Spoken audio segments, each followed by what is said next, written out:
우리 한번 격려하는 시간입니다. 우리 좌우 여유가 있는 분은 뒤에 있는 분도 한번 보시고, 하나님은 오늘도 살아서 우리 가운데 역사하십니다. 그렇게 한번 얘기해 보시죠.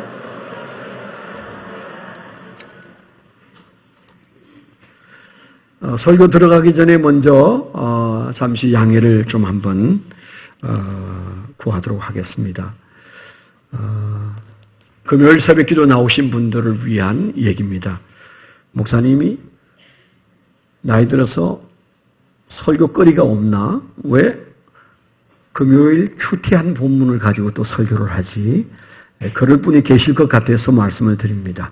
오늘 원래 설교는 휴가의 영성, 이제 그런 제목으로 설교를 준비하다가 금요일 새벽 큐티가 하도 이상해서 제가 은혜를 받고, 지금 현재 우리 교회 처지가 이런 말씀과 함께 있어야 될 처지인데, 그런 마음이 들어서 지난주에 한 설교에 이어서 하나님의 뜻을 분별하는 삶에 관한 설교를 좀 이어서 해야 되겠다, 그런 생각이 들어서 금요일 날 방향을 좀 바꾸었습니다. 지난주에 못 오신 분들도 계시죠. 그분들은 우리 홈페이지나 오마이갓 그 애플에서 제 설교를 한번 들으시면 좋겠습니다. 제 설교를 누구 보고 들어보란 말을 저는 절대 안 하는 사람이에요. 제 설교를 들었다면 금방 좀 기분이 묘해지는 그런 사람입니다. 왜냐하면 저는 제 설교를 꼭 한 번 내지 두 번 듣거든요. 그러면서 이걸 한 번 더 들으라고 말하기는 어렵겠다. 이제 그런 생각이어서 권하지 않는데, 안 들으신 분은 지난주일 설교와 오늘 설교가 같은 길을 가고 있으니까 지난주일 설교 여러분들이 금식하는 심정으로 한번 들으시면 좋을 것 같습니다. 지금 우리가 교회적으로 하나님의 뜻을 묻는 매우 중요한 시기에 와 있잖아요. 저도 어느 때보다도 진지하게 하루에도 수백 번 하나님의 뜻을 묻는 그런 기도를 주님 앞에 짧게 혹은 길게 드리고 있는 시기에 있습니다. 또 오늘 낮 예배 좀 일찍 마칩니다. 낮 예배 마친 다음에는 12시 30분부터 재직회가 열려서 그 재직회에서 저희가 이제 후임 목사님 선임에 관한 저희가 투표를 합니다. 인선이 아니고 청빙위원회를 거쳐서, 그 다음에 교회 운영위원회를 거쳐서, 재직회를 거쳐서 맨 마지막 과정이 사무처리회인데, 사무처리회는 모든 우리 교회 소속한 교인들이 다 투표를 하는 날입니다. 그 전에 오늘 투표의 결과에 따라서 투표를 하거나 하지 않거나 그렇게 되는, 교회를 누구보다도 사랑하는 우리 교회 재직들이 이제 하나님의 뜻을 물어야 하는 시간이 다가오고 있어서 적절한 주제의 설교다, 그런 생각이 듭니다. 먼저 우리가 본문으로 가서 본문을 좀 진지하게 한번 그 본문 안에서 좀 은혜를 받고 그 다음에 적용점을 찾도록 하려고 합니다. 오늘 본문은 이 사무엘상 16장에 나오는 7절까지의 얘기는 하나님이 다윗이라는 어린 목동을 왕으로 삼으려고 기름을 붓는 얘기예요. 이스라엘에는 세 부류의 사람에게 기름을 붓습니다.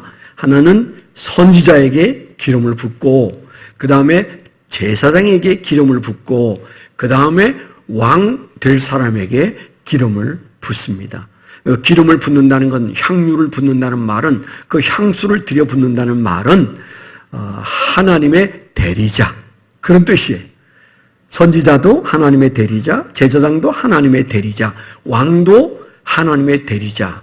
그래서 하나님의 뜻을 붙들고 살아가는 아주 중요한 위치에 있는 사람이 바로 이 기름 부음 받은 사람들이에요. 기름 부음을 받았는데 하나님의 뜻을 벗어나면 엄청난 하나님의 그 꾸지람이 따르게 되어 있죠. 근데 여기 등장하는 사람은 선지자입니다. 그죠? 사무엘 선지자. 한나가 낳은 그 유명한 기도로 낳은 사람인데, 엘리 제사장이 죽고 그 아들들이 망하고 그 자리에 엘리 제사장의 후손이 아닌 사무엘이 제사장이 되고 선지자가 되고 사사가 되었습니다. 묘하지 않습니까?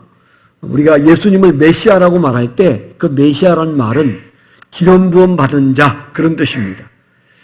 하나님이 보냈는데 하나님의 아들을 보내시면서 메시아가 갈 거다, 그렇게 말씀하셨는데 그는 왕이면서 제사장이면서 선지자이다, 그렇게 말씀하셨죠. 그런데 이 사무엘은 어떤 사람입니까? 제사장이에요. 그리고 선지자예요. 그리고 왕이 세워지기 전이기 때문에 사사였어요. 통치자였어요. 온 백성의 그 칭송을 받는 정말 영적인 지도자예요. 우리를 보는 대단한 분이세요. 그런데 오늘 우리가 읽은 장면에서는 이제 그에게서 묘한 장면이 등장하는데, 그 당시 모든 이스라엘 백성들은 사무엘만 쳐다보고 살았어. 그만 쳐다보고 예수를 믿었어. 우리 교회는 34년을 오면서 우리 교인들이 대체로 저를 쳐다보면서 예수를 믿더라고요.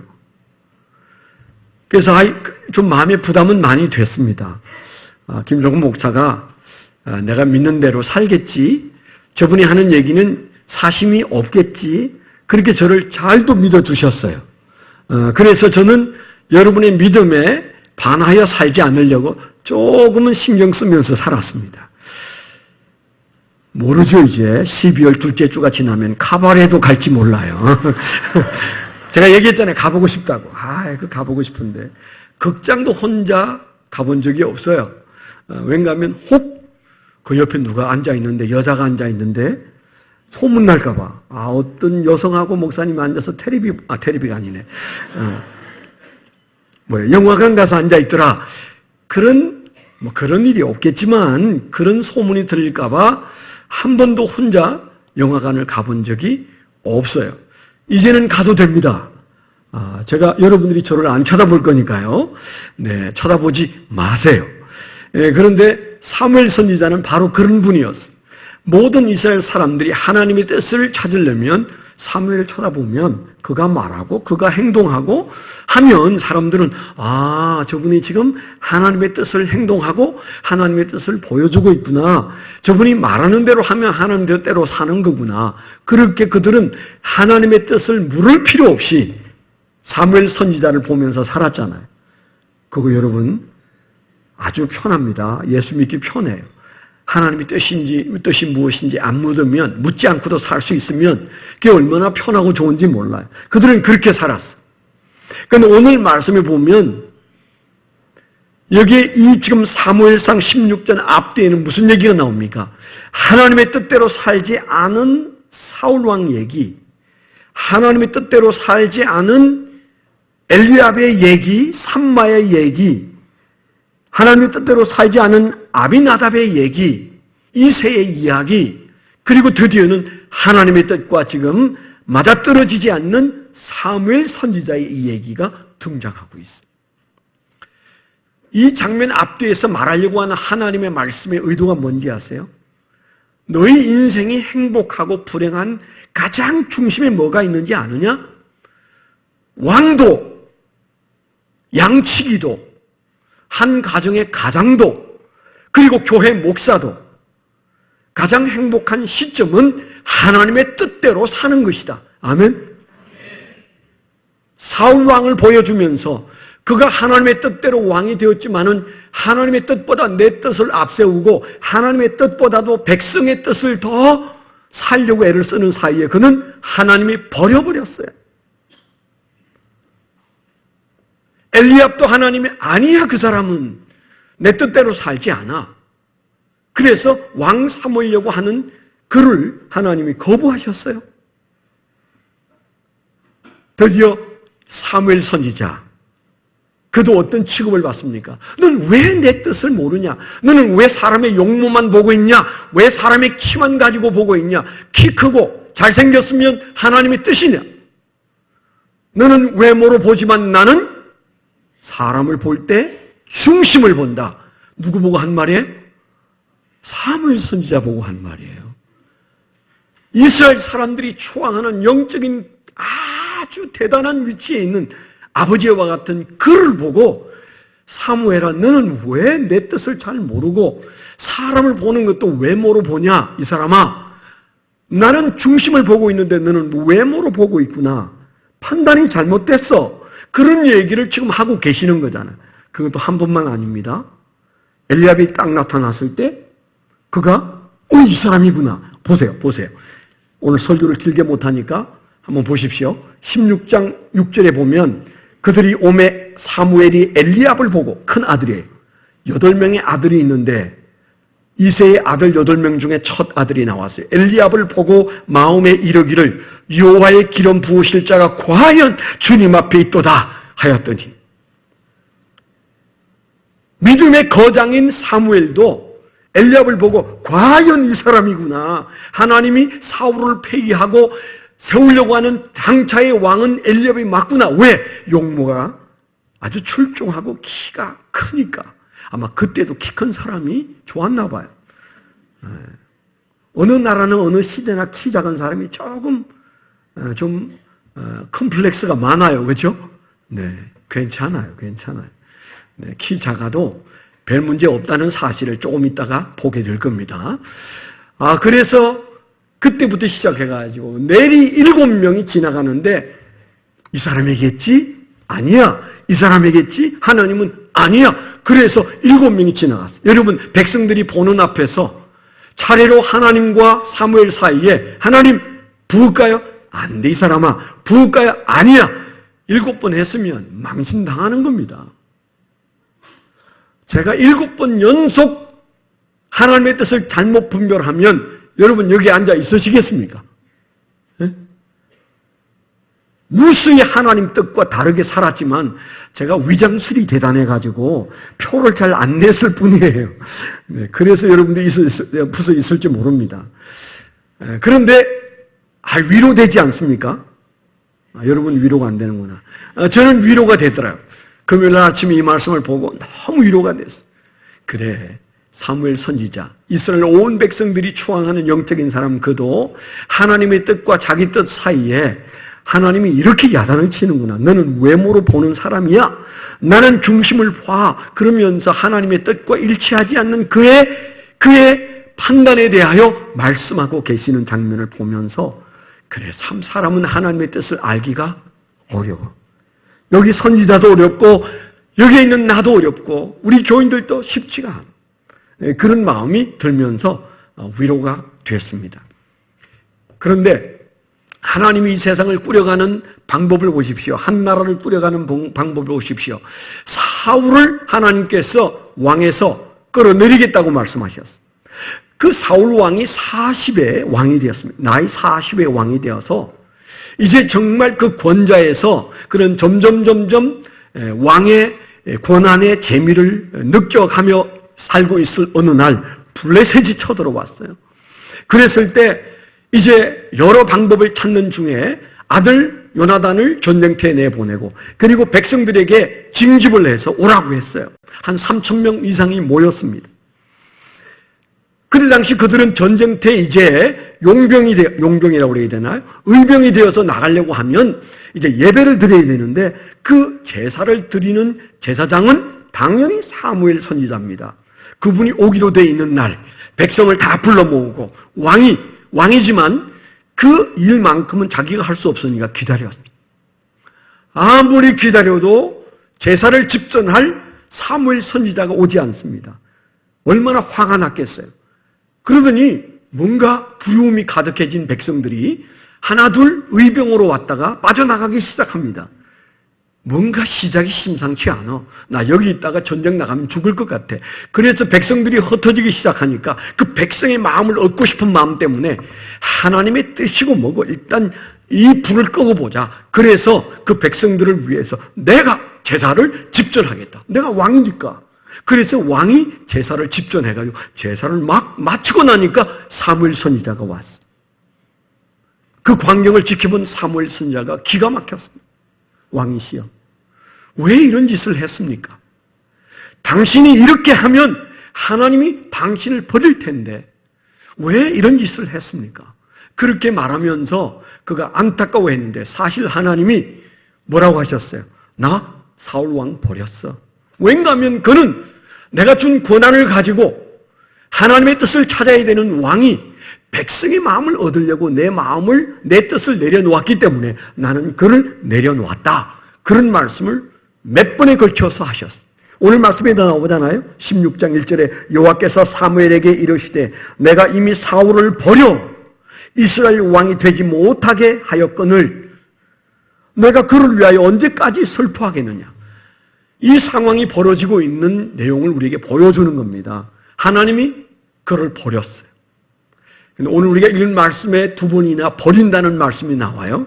오늘 말씀에 보니까 7절에 뭐라고 그랬어요? 여호와께서 그 사무엘에게 이르시되 그의 용모와 키를 보지 말라. 내가 이미 그 엘리압을 버렸노라. 그렇게 말씀하셨어요. 왜 이게 무서운 용어를 쓰실까요?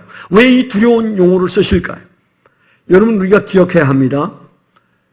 우리가 예수를 믿는 것이 끝까지 잘 믿어야 돼요. 도중에 하나님이 버릴 경우가 많이 있다는 사실. 물론 이 버린다는 말이 지옥 보낸다 뭐 그런 말은 아닐 수 있어요. 한번 예수 믿으면 지옥 가지 않는다. 이것이 우리가 가지고 있는 구원관이긴 합니다.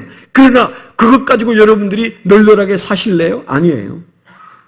하나님께서 사울을 왕으로 세웠지만 어느 날 그를 버리시면 버려졌어요. 그의 후가, 그의 삶의 이후가 얼마나 처참합니까? 그래서 저와 여러분들이 마지막 숨이 끊어지는 순간까지, 주님이 오시는 순간까지 버려질 위험이 있다는 사실 앞에 두렵고 떨림으로 신앙해야 돼요. 그래서요, 예수 오래 믿은 사람은 하나님은 사랑이시다. 그런 믿음과 함께 더 큰 중압감이 뭐예요? 하나님은 두려워. 그런 마음이 있어요.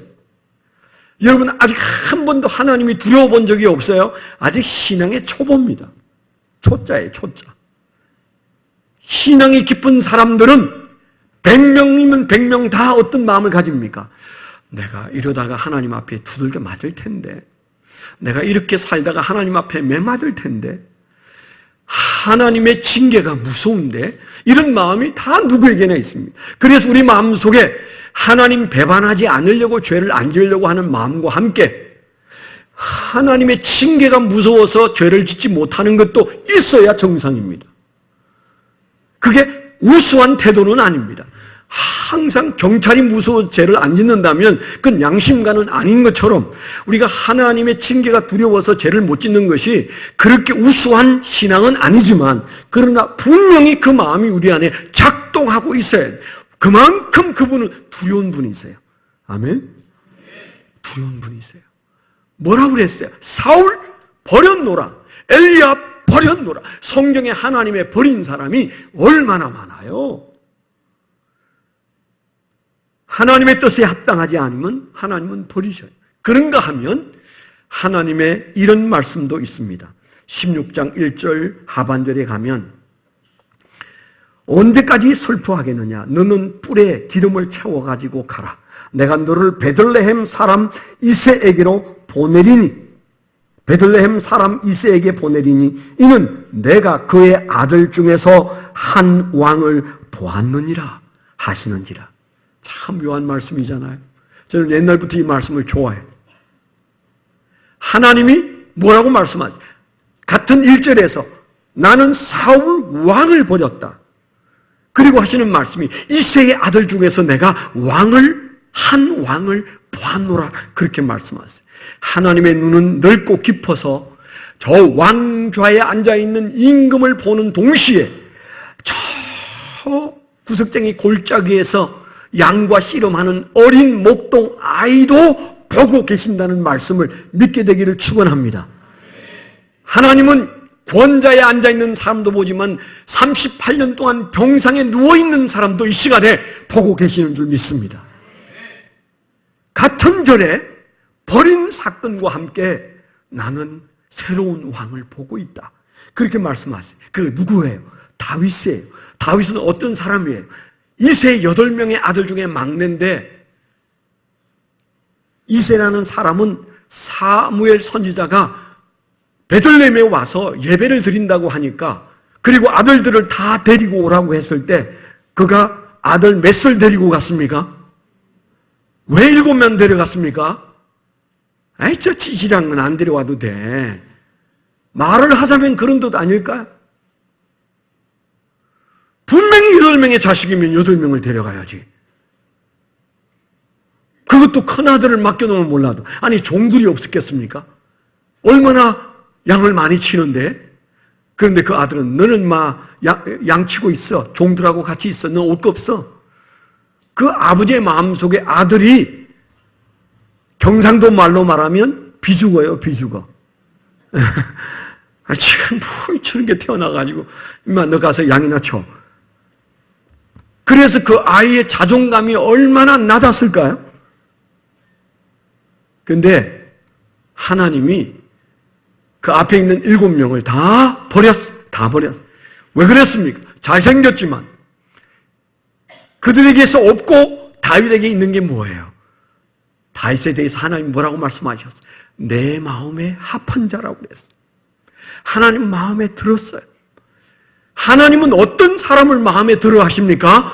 하나님의 뜻을 생각하는 사람을 하나님은 좋아하십니다. 아멘? 누구든 그래. 여러분, 여기 우리가 살아가는 인생에서 내 친구가 누굽니까? 누가 내 친구입니까? 내 마음을 헤아려 주는 사람이 내 친구입니다. 부부 사이가 언제 좋아요? 내 아내가 내 마음을 헤아려 주고, 내 남편이 내 아내의 마음을 헤아려 주고. 아침에 제 아내가 밥을 먹으려고 하는데 제가 미처 잘 몰랐어요. 딱딱한 떡 종아리를 내놓고 뭘 왔다 갔다 하길래, 나 이거 먹고 오늘 설교 못해. 제가 이제 그랬어요. 그랬더니 그게 아니고 빵 위에 뭘 막 올려서 하는데 제가 그걸 보고, 아니 이 사람이 이 떡 조가리를 씹고 가라고 하는 건가? 네, 그랬었어요.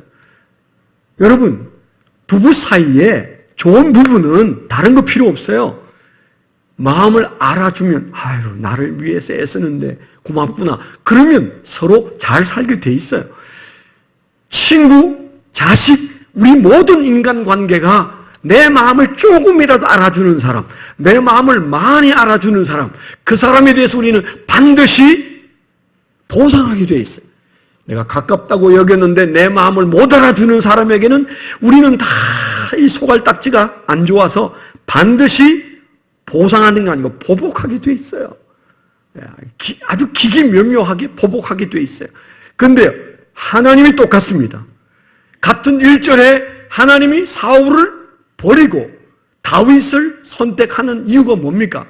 사람들은 우습게 여기는 목동이었지만은 하나님은 그를 향하여 무슨 마음을 품고 계십니까? 야, 내가 왕 삼아야 되겠다. 왕이 저기에 있네. 양치는 목동을 향하여 하나님은 그를 왕이라고 말합니다. 여러분, 우리가 우리의 자식을 키울 때 기억하십시오. 어떻게 해야 이 자식을 왕 같은 자식으로 키울 수 있겠는가? 위대한 자식으로 키울 수 있겠는가? 정말 잘난 자식으로 키울 수 있겠는가? 딱 방법은, 확실한 방법 하나예요. 하나님의 눈에 들면 됩니다. 아멘? 뭐 있어요? 우리가 눈에 봤을 때 똑똑하지 않고 잘나지 않고 정말 저 아이가 크게 될 수 있을까 걱정되어도 하나님의 눈에 들면 문제 없습니다. 근데 다윗은 어렸을 때부터 하나님의 마음에 들었습니다. 다른 말로 한다면 하나님의 뜻을 알았습니다. 하나님의 뜻을 찾았습니다. 그래서 하나님께서 그를 세우려고 하는데 그 마음을 사무엘 선지자가 알아주지 못했습니다. 그래서 용모 빼어난 사람, 키 큰 사람, 그리고 큰 아들부터 차례로 이 사람인가 저 사람인가 그러는 사이에 7명이 지나갔습니다. 사무엘 선지자가 하나님의 뜻을 분별하지 못하고 있는 상황이 전개되고 있는 겁니다. 하나님의 뜻을 분별하게 되기를 축원합니다. 하나님께서 사울 왕을 폐위하는 모습을 우리가 그냥 지나치면 안 된다고 우리에게 말씀하시고 있는 거예요.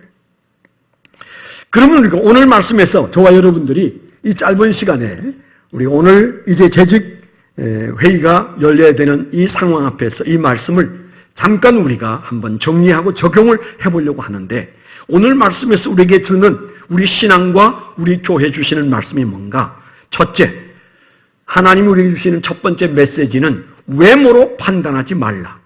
중심을 보는 훈련을 하라. 그 말씀을 우리에게 주시는 거예요. 우리가 하나님의 자녀면 우리 앞에 펼쳐져 있는 많은 일들을 하나님은 우리를 통해서 헤쳐나가기를 원하세요.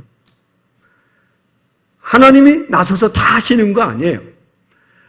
저도 목회하면서 왜 하나님이 뒤에 계시고 그때마다 아주 선명하게 말씀하시지 않으실까? 왜 내 생각을 통하여 또 내 경험을 통하여 일하실까? 그게 사실은 감사하기도 하지만은 불만이기도 해요. 여러분 인생은 어떻습니까? 하나님이 딱 점괘를 내어주면 좋잖아요.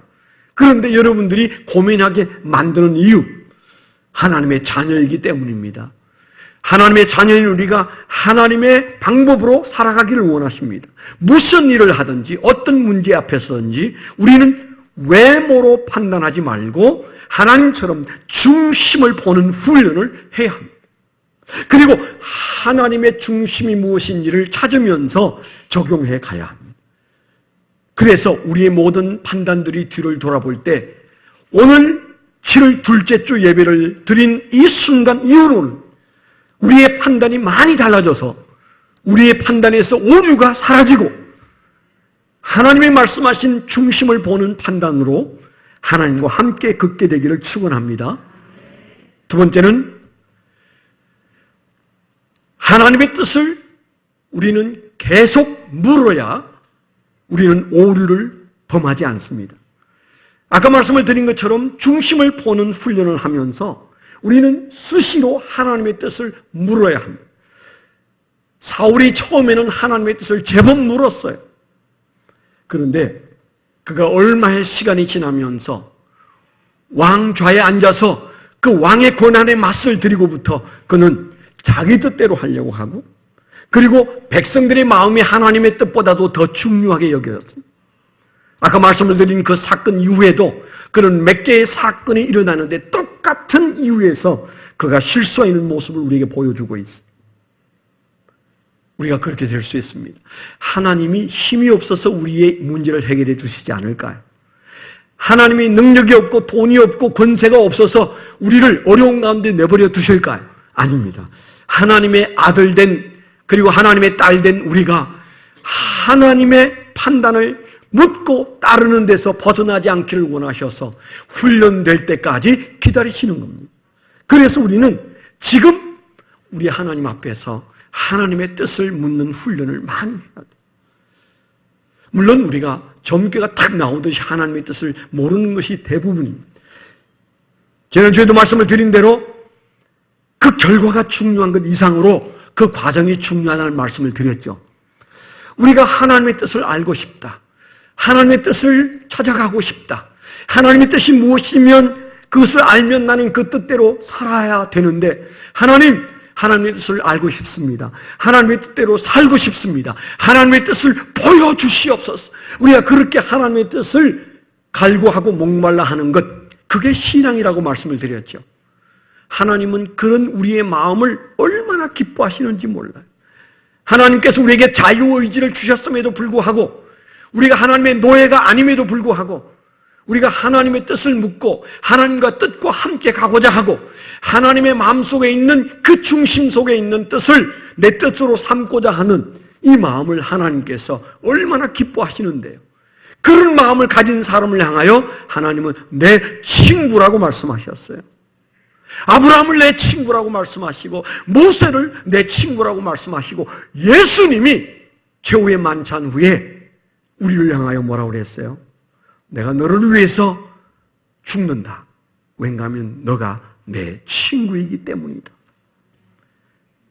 친구이신 예수님의 마음을 몰라라 한다면 그건 친구 아닙니다.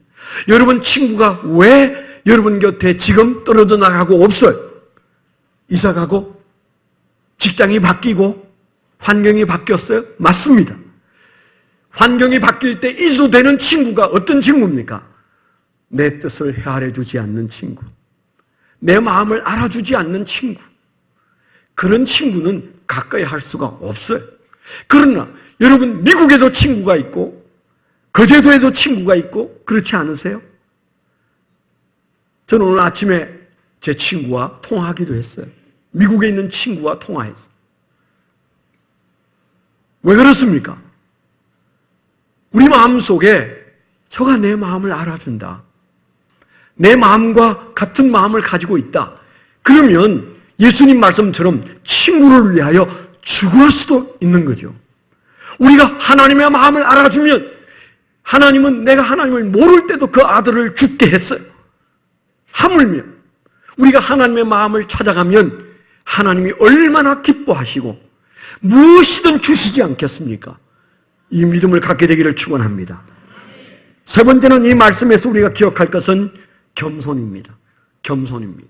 여러분, 여기 사무엘 선지자가 어떻게 했어요? 하나님, 기름 부을까요? 붓습니다. 그랬을 때 잠깐, 엘리압, 안 돼, 나 버렸어. 너 지금 잘못 보고 있어. 너 사람을 외모로 보고 있잖아. 하나님께서 그렇게 말씀하셨죠. 자존심 상하지 않았을까요? 사람들 앞에서 많은 사람들이 예배에 나와서 지켜보고 있는데 거기에서 하나님과 사무엘 사이에 이상한 일이 벌어지고 있습니다. 사람들이 하나님을 볼 수 없고 하나님의 음성을 들을 수 없으니까 사무엘이 혼자 하고 있는 이상한 짓을 보고 사람들이 왜 저러나? 노망 걸렸나? 그럴 겁니다. 그래서 엘리압 때문에 하나님 앞에 꾸중 듣는 사무엘을 보십시오. 그런데 그가 그 다음 사람 아비나답, 그 다음 사람 삼마, 그래서 7명이 다 지나갈 때까지 그는 겸손하게 하나님의 뜻을 묻고 있습니다. 7번 실수했다고요. 그가 하는 짓을 보고 사람들이 얼마나 웃었겠습니까? 그는 7번 하나님 앞에서 이 사람인가 보다 아니고 이 사람인가 보다 아니고 그런 과정을 7번 거친 다음에 다 사라졌어요. 아들 더 없어요? 이세 아들 더 없어? 그렇게 물었을 때, 뭐 하나 있는데, 약간 비죽은 아들이 하나 있는데, 저 지금 저기 가서 양을 치고 있는데, 불러올까요? 그 아버지가 아들로도 인정하지 않는 아들이 있다는 겁니다. 아버지도 몰라주는 그 아들을 불러오게 하고, 그 앞에 딱 섰을 때, 붉고 아름다운 그 아이, 건장하고 힘 있어 보이는 사람이 아니었어요. 그저 아름다워 보이는 어린 아이를 앞에 섰을 때 하나님이 그제서야 이가 내가 원하는 그다, 기름을 부어라. 그래서 그에게 기름을 부었잖아요.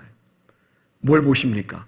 하나님의 뜻을 찾는데 7번째까지 거절당하고도 그는 하나님 앞에 엎드려 하나님 그 다음 누굽니까? 저에게 하나님의 뜻을 보여주십시오. 이게 뭡니까? 겸손이에요. 저 같은 사람이 그렇게 할 수 있을지 모르겠어요. 성질나서 더는 못할 거예요. 하나님의 뜻을 찾기가 이렇게 힘든데 제가 어떻게 해야 됩니까? 모르겠습니다. 하나님이 알아서 하세요. 뭐 그렇게 하지 않을까요? 그런데 그는 그 백성들이 보는 그 광장에서 예배드리고 다 지켜보는 가운데서 그는 7번의 이상한 짓을 한 나머지 8번째 다윗을 위하여 거기에 기름을 붓고 하나님 앞에 엎드려 그에게 왕인 것을 선포하는 놀라운 장면. 겸손이 없이는 하나님의 뜻을 따를 수가 없습니다. 우리에게도 얼마나 많이 우리 인생길에서 하나님이 하나님의 뜻을 숨겨놓고 안 보여주실지 몰라요. 그것을 찾는 게 신앙인 줄 믿습니다. 그것을 찾는 게 겸손인 줄 믿습니다. 교회도 마찬가지예요. 아름다운 교회도 저도 여러분도 지금까지 아무 생각 없이 여러분 예수 믿고 이 교회 오신 분 중에 뭐 적지 않은 분은 김종훈 목사 보고 오신 분, 지난주에도 등록하신 분 있잖아요. 네, 지금부터 34년 전에 우리 교회 개척 멤버였던 분도 지난주에 다시 등록해서 신랑과 함께 와서. 근데 어쩝니까? 오자마자 그 다음 주에 투표한다는데, 네, 하나님의 뜻이라고 믿게 되기를 축원합니다. 그런데 우리가 그런 상황 속에서 저와 여러분들이 또 저 자신도 정말 하나님이 2대 목사를 어떤 분을 세우실지 궁금합니다. 어떤 분들은 지난 주일 설교를 한 다음에 그렇게 얘기하신 분도 계신 모양이에요. 목사님의 의도가 뭔지 모르겠어. 그냥 무조건 영표 치라고 하는 말인가? 아닙니다. 분명히 말씀드려서 아닙니다. 여러분, 성경에 나와 있는 여러 관례가 있는데 한 가지 예를 든다면 예수님이 승천하신 후에 마가의 다락방에 모였던 얘기를 지난 수요일 저녁에 제가 설교했어요. 그때 뭘 설교했습니까? 그때 그들이 함께 모여서 마음을 같이하여 전에 기도에 힘쓰고 있을 때 베드로가 일어서서 우리 중에 한 사람 가룟 유다가 죽었고 이제 제자를 한 명 뽑아야 되는데 우리가 하나님 앞에 기도하고 이제 제자를 뽑아야 되겠습니다. 대상 후보가 2사람이 있습니다. 한 사람은 요셉이고 한 사람은 마띠아입니다. 이 2사람 중에 누가 돼야 될 것인지 우리가 기도하고 뽑읍시다. 여러분, 제자를 뽑는데 예수님이 뽑아준 것도 아니고 그들이 뽑아야 될 때 얼마나 이게 심각한 문제예요. 대단히 어려운 문제인데 그때 그들이 어떻게 뽑았습니까? 2사람의 대상자 가운데 제비뽑기를 했어요. 제비뽑기를 했어요. 2사람 중에 누가 되면 좋을지 제비를 뽑았어요. 제비를 뽑았단 말은 우리가 잘 쓰는 전문 용어로 뭐래요? 복골복이라고 그래요. 복골복이라는 말이 맞는지 모르겠어요. 갑자기 생각났어요. 네. 누가 될지 몰라요. 그렇죠? 왜 그런 투표를 하느냐고요. 아마 모르긴 몰라도 사람의 판단이나 의지를 넘어서서 하나님이 더 많이 개입하기를 기대하면서 구약성경의 음림과 분림을 가지고 판단하듯이 그렇게 하나님 앞에서 하나님 결정해 주세요. 우리는 뽑지만 우리가 뭘 뽑아야 할지 모르니까 하나님이 결정해 주세요. 그래서 그들이 제비를 뽑았는데 마띠아가 되었다는 사실을 우리가 기억합니다. 또 다른 한편에는 우리 한국교회가 우를 범하는 이유 중에 하나가 그 투표 결과가 항상 교회를 시끄럽게 해요. 이 편 저 편에 나누어서 내가 찍은 사람이 되면 하나님의 뜻이라고 말하고 내가 찍은 사람이 안 되면 뭔가 잘못됐다고 말하고 그러면서 싸움박질하는 교회가 너무 많아요. 적어도 이 일은 축제여야 합니다. 심각하지 마세요. 늙은 목사 지나가고 젊은 목사 오는 게 축제지 뭐예요. 아멘? 지금도 목사의 뜻이 뭔가를 찾고 있어요. 네. 아니, 우리가 이 일은 축제로 하셔야 합니다. 기쁘게. 하나님의 선한 뜻이 우리에게 있어서 우리로 하여금 더 합력하여 선을 이루도록 하시는데 이 명령을 15년 전에 김종훈 목사가 하나님께 받았고 이제 성실하게 그 일을 하니까 고마운 겁니다. 그렇죠? 지금 와서 목사가 나 한 5년 더 하고 싶은데 그러면 좀 곤란하지 않을까요? 아무 말도 안 하네. 네. 네. 아니면 침례교회의 방법은 원래 정년이 없으니까 제가 힘 닿는 데까지 여러분 목사로 섬기겠습니다. 이러면 곤란하지 않을까요? 그런데 다행히 김종훈 목사가 그 약속을 지켜서 15년 전에 했던 말을 지켜서 그때 딱 마친다니까 비켜줘서 고맙고 알지 못하는 새로운 분을 하나님이 보내주실 거니까 기대되고 아멘? 여러분이 뽑는 거 아닙니다. 제가 뽑는 것도 아닙니다. 하나님이 보내주실 줄 믿습니다. 그런데 제비 뽑으면 어떨지 몰라도 지금은 제비 뽑는 교회가 없습니다. 왜 그럴까요? 지금은 교인들이 하나님 말씀에 근거해서 분별력이 너무너무 좋아졌어요. 그래서 기도하고 우리가 선택한 것들이 모여서 그것이 일정 결과가 되면 우리는 따를 준비가 돼 있어요. 그래서 아닌 것은 아니고 긴 것은 긴 거예요. 교인들이 투표한 결과가 이분은 좀 부족해. 부족한 거예요. 뭘 더 할 얘기가 있어요. 근데 이분이 좋아. 그러면 좋은 겁니다. 부족하지만 3분의 2가 넘었다면 나머지는 우리가 채우라는 건가 보다. 이게 축제가 아니겠습니까? 그러면 뭐가 문제예요? 아니어도 아무 문제가 없습니다. 하나님의 뜻이 좀 더 나중에 나타나려나 보다. 그렇게 여러분 마음속에 있는 생각을 하나님이 활용해서 하나님의 뜻을 이루고자 하기 때문에 그 쓰임에 내가 있다는 사실이 기쁜 일이에요. 반대한다고 여러분들이 마음에 불편한 마음을 가질 이유가 전혀 없습니다. 기권에 한다고 해서 불편한 게 전혀 없어요. 저도 무엇을 표시할지 모릅니다. 그저 하나님께 기도한 것이라면 합력하여 선을 이룰 줄 믿습니다. 이게 겸손이에요. 이게 겸손이에요. 7번 엎드려서 겸손하게 주의 뜻을 물은 결과 어린아이 다윗 위에 기름을 부었어요. 우리가 이 거룩한 하나님의 역사 앞에 동참하면 여러분 한국교회에 좋은 선례가 되지 않겠습니까? 일이 있을 때마다 시끄럽고 이기적인 싸움이 있고 뭔가 복선이 깔려서 그 안에 뭔가 다른 의구심을 가지고 이거 이제 그만해야 돼요. 한국교회는. 교회는 그러면 안 돼요. 세상 정치가 그런다고 교회까지 꼭 배워서 그대로 하면 안 됩니다. 그래서 우리가 이 기간이 지나갈 때는 뉴스를 안 보거나 조금만 봐야 돼요. 목사님들이 모두 총회 가면 세상에서 하는 그런 정치를 배워서 그대로 해요. 정말 힘든 얘기입니다. 안 됩니다. 세상이 교회를 배워야 합니다. 교회는 저렇게 잘 하는데 왜 세상은 싸워야 뭐가 될까? 그래서 질문을 던질 수 있어요. 물론 우리가 토론도 있고 토의도 있어야 돼요. 그거 하지 말라는 얘기가 아닙니다. 그러나 그 모든 것들의 중심에는 뭐예요? 하나님의 뜻은 무엇일까? 나는 하나님의 뜻대로 가고 싶다. 이런 목마름이 우리 안에 있을 때 우리 인생 위에 하나님이 한 왕을 보았노라. 이새의 아들 중에 한 왕을 보았노라 말씀하신 것처럼 우리를 보고 우리 인생에 기름을 부어 주실 줄 믿습니다. 기도하겠습니다.